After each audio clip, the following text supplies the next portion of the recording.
Halo Sobat Dosen Kepo, kepo dikit boleh dong? Selamat datang nih di eksplorasi budaya kita kali ini. Hari ini kita bakal membongkar abis lapisan-lapisan tersembunyi dari salah satu kebudayaan yang paling ikonik dan ngasih pengaruh besar banget di Nusantara.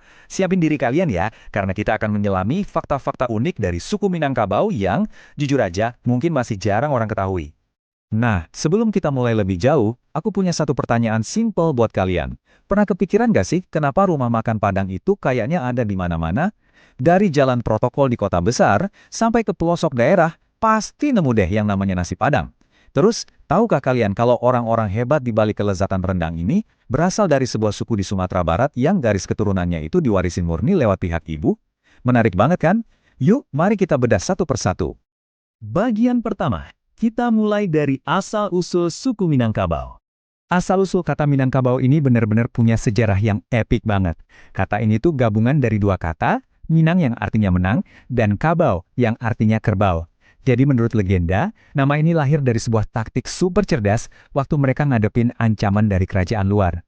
Alih-alih milih perang yang pasti bikin pertumpahan darah, masyarakat lokal zaman dulu ngusulin buat adu kerbau aja. Nah, dengan cerdiknya, mereka pakai anak kerbau yang lagi haus-hausnya, terus di moncongnya dipasangin besi tajam. Hasilnya, kerbau lawan yang ukurannya raksasa malah kalah. Kemenangan inilah yang akhirnya jadi identitas suku yang dulunya punya kaitan erat banget sama kebesaran kerajaan Pagaruyung. Lanjut ke bagian kedua, matrilineal dan tradisi merantau.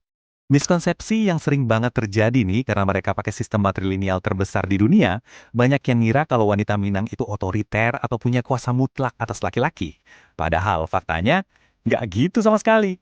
Sistem ini justru ngegambarin checks and balances yang brilian banget. Perempuan yang dipanggil Bunduk Kanduang memang berstatus sebagai pemilik sah rumah dan harta pusaka. Tapi laki-laki atau paman yang disebut mamak adalah sosok yang pegang kendali buat ngambil keputusan adat dan politik keluarga. Keseimbangan perannya benar-benar luar biasa rapi. Terus mungkin kalian mikir, kalau rumah pusaka sama tanah diwarisin ke anak perempuan, nasib anak laki-lakinya gimana dong? Nah, dari sinilah lahir sebuah filosofi hidup yang kuat banget. Ada pepatah leluhur mereka yang bunyinya, "Karatau madang di hulu, berbuah berbunga belum, merantau bujang dahulu, di rumah berguna belum." Intinya, anak laki-laki Minang itu secara budaya emang didorong keras buat keluar dari zona nyaman mereka. Poin krusialnya di sini, tradisi merantau buat mereka itu bukan sekedar jalan-jalan atau liburan ya. Ini adalah fase pendewasaan yang nyata. Pemuda Minang pergi merantau buat nuntut ilmu, nyari kekayaan, dan nempak mental baja mereka di tanah orang.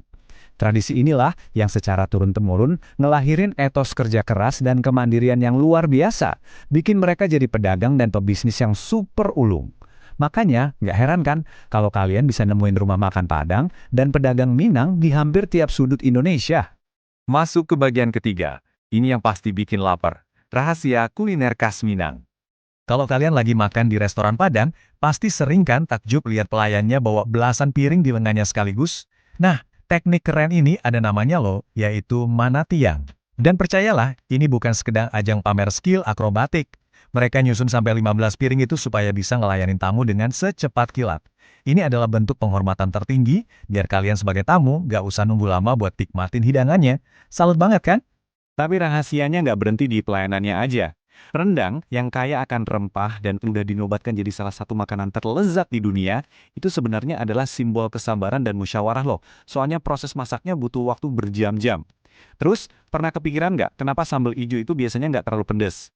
Ya karena fungsinya emang sebagai penyeimbang rasa gurih, bukan buat ngebakar lidah kalian. Dan ini nih, fakta yang paling lucu tapi juga agak menegangkan. Kalau masakan seorang wanita Minang tiba-tiba rasanya keasinan, itu tuh bahasa isyarat rahasia kalau dia lagi marah atau lagi ada protes keluarga yang dipendam. Wah, hati-hati ya kalau makanannya tiba-tiba asin. Di sana, kuliner juga jadi semacam perekat sosial yang kuat. Ada tradisi namanya makan bajamba, yaitu makan bareng-bareng dari satu nampan raksasa. Ini bukan cuma soal bikin perut kenyang aja ya. Duduk melingkar dan makan dari wadah yang sama itu adalah cara suku Minangkabau ngajarin kebersamaan, ngehapus sekat-sekat status sosial, dan benar-benar mempraktekkan kesetaraan yang sejati di tengah masyarakat. Bagian keempat, kita ngomongin arsitektur tahan gempa. Rumah adat mereka, rumah gadang, yang atapnya unik mirip tanduk kerbau itu, bukan cuma sekedar indah dipandang. Ini tuh aslinya mahakarya teknik sipil, coba bayangin deh.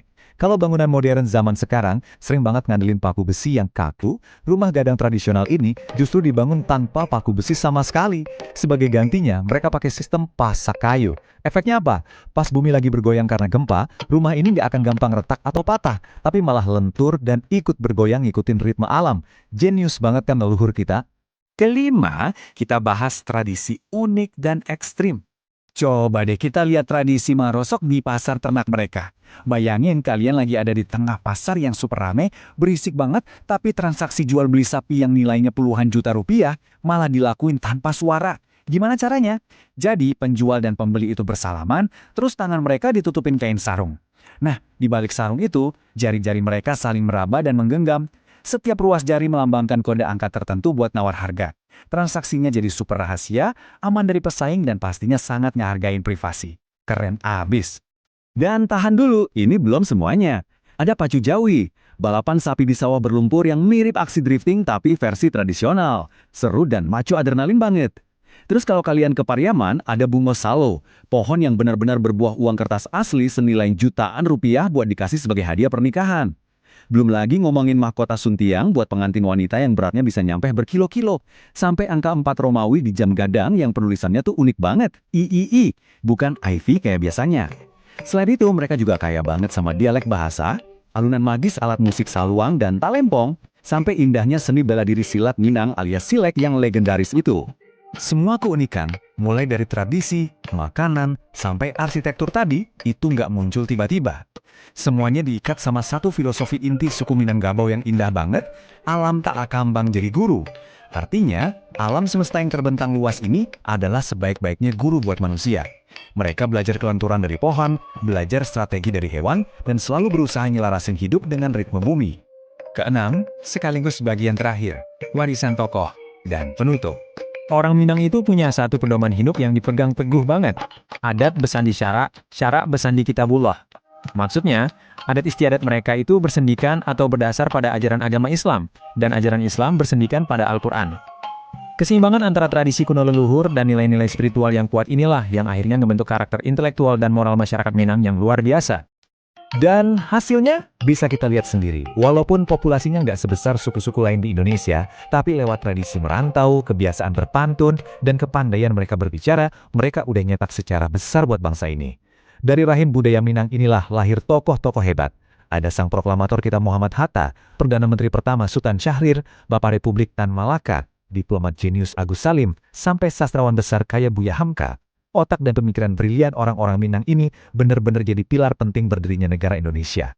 Sungguh luar biasa ya kekayaan Nusantara kita ini.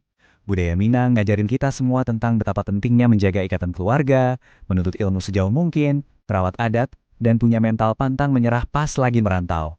Nah, Sobat Dosen Kepo, dari semua bahasan tadi, fakta mana nih yang paling bikin kalian takjub dan geleng-geleng kepala hari ini?